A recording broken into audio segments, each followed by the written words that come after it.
આજે આપણે બનાવીશું સાબુદાણાની ખીચડી, જે ફરાળ અને ઉપવાસમાં ખાઈ શકાય। 1 કપ આપણે સાબુદાણા પલાળીશું। 1 કપ લીધું છે, એને બરાબર 2 થી 3 પાણીથી ધોઈ નાખશું, એટલે એનો સ્ટાર્ચ બધો નીકળી જશે, જેથી ચીકણા નહીં થાય સાબુદાણા જરાય। હવે પાણી બધું કાઢી લીધા પછી પાછું એમાં પાણી નાખીશું, પણ એ પાણી એટલું નાખવાનું છે પાણી કે સાબુદાણાની ઉપર જરાક રહેશે। બટેકા લીધા છે, બટાકાને આપણે ઝીણા ઝીણા સુધારીશું। ત્યારબાદ એમાં લીલા મરચાં ઝીણી ઝીણી કટકી કરીને નાખીશું, જેથી લીલા મરચાંની તીખાશ આવે। લાલ મરચું પણ નાખશું આપણે, પણ લીલા મરચાંની પણ થોડી તીખાશ રાખવાની છે। અને ત્યાર પછી લીમડો આપણે નાખીશું। લીમડાને પણ ઝીણા ઝીણા સુધારીને બટેકાની જોડે જ કરી નાખશું, એમ કે લીમડામાં કેલ્શિયમ હોય છે। આમ જો આખો લીમડો નાખીએ તો બાળકો મોટા ઘણી વખત કાઢી નાખે છે, જેથી લીમડાને આપણે ઝીણા ઝીણા સુધારી અને આમાં નાખી દઈશું।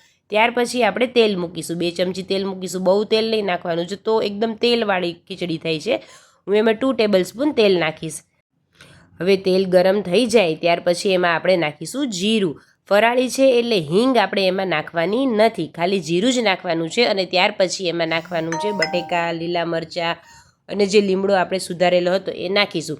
અને એમાં મીઠું અને હળદર નાખી હલાવી અને મિક્સ કરી અને આપણે એને પાણીથી ઢાંકવાની છે। પણ હવે આપણે નાખ્યા પછી એકદમ બરાબર હલાવી અને મિક્સ કરી દઈશું। પછી આપણે નાખીશું હળદર, સ્વાદ મુજબ મીઠું અને બરાબર એને મિક્સ કરી દેવાનું છે, જેથી હળદર અને મીઠું મિક્સ થઈ જાય। પણ જો તેલ ગરમ થયું હતું જ્યારે જીરું નાખ્યું ત્યારે પણ એમાં તમે હળદર નાખી શકો છો અને પછી પણ નાખી શકો છો। હવે આપણે એને થોડીક વાર માટે ઢાંકી દઈશું। ઢાંકીએ ત્યારે પણ ડીશ ઉપર પાણી રાખીશું, જેથી નીચે ચોટે નહીં। અને હવે થોડીક વાર પછી આપણે એને ખોલી અને હલાવીશું અને જોશું બટેકા જ્યારે અધકચરા ચડી જાય ત્યાર પછી એમાં આપણે સિંગદાણાનો ભૂકો અને સાબુદાણા નાખવાના છે।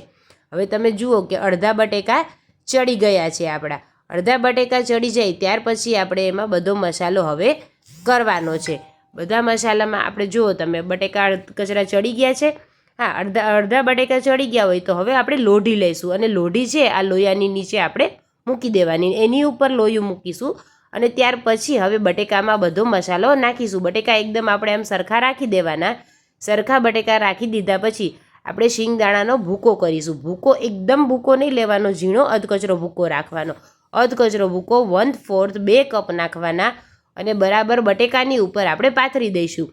બટેકાની ઉપર પાથરી દીધા બાદ એમાં આપણે લાલ મરચું, થોડી જો તમે ગળાશ ખાતા હોય તો થોડી ખાંડ નાખવાની। લીંબુની જગ્યાએ આમચૂર પાવડર પણ નાખી શકો, પણ આપણે આમાં લાસ્ટમાં લીંબુ 1 ચમચી નાખીશું। ધાણા જીરું, લાલ મરચું નાખ્યા છે અને બરાબર હલાવી નાખવાનું, એટલે જે સિંગદાણા છે એમાં કોરામાં ભળી જાય મસાલો।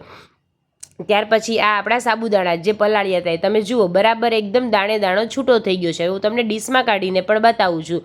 દાણો એકદમ છૂટો પડી ગયો છે બરાબર। અને આ છૂટા દાણા આપણે ખીચડીમાં ઉપર પાથરી દઈશું।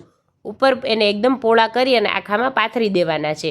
પોળા થઈ જાય અને ત્યાર પછી આપણે બરાબર એને એકદમ પાથરી દેવાના અને પોળા થઈ જાય ત્યાર પછી આપણે એને ડીશ જે હતી એ પાછી ઢાંકી દઈશું અને ડીશ ઉપર આપણે પાણી મૂકી દઈશું અને થોડીવાર એને ધીમા ગેસે 20 મિનિટ એકદમ ચડવા દઈશું। એકદમ ચડશે એટલે સાબુદાણા છે એ પાણી કલરના થઈ જશે, વ્હાઈટમાંથી પાણી કલરના। જુઓ તમે સાબુદાણા થઈ ગયા છે આપણા પાણી કલરના।